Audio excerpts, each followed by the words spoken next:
หลังคาเนี่ยก็งามดีเนาะแปลงแล้วโอ้งามหลังคาเนี่ยเห็นบ่นะอ๋องามดีแท้เฮือนนี่เปิดหลังคาแล้วมีใส่ต้นมักซิดาใส่ต้นกล้วยอีกกล้วยต้นซิดานี่งามเลยเนาะ นี่มะนาวก็มีฮะโอ้นี่ในดอกนี่นะเป็นดอกเลยแม่ตัวนี้นี่ตัวนี้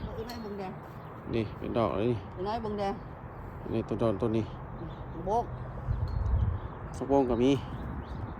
นี่ผักบงนี่ผักบงนี่โอ้เป็นหมากเลยนะเป็นหมากแล้วเป็นหมากแล้ว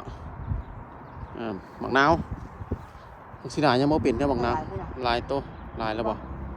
เด้สองหน่วยเด้นี่เดี๋ยวมันน้อยๆก็มีนี่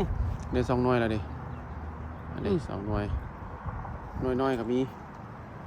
หลายหน่วยอยู่ได้ล่ะมันต้องสโกดอยู่ล่ะนี่ดอกนี่งามๆเนาะใช่นี่ดอกไม้ดอกเศรษฐีดูสิดอกจำปีอยู่ไหนดอกจำปีนี่ดอกเศรษฐีนี่มักซิดาจะได้กินมักซิดานะไปงาม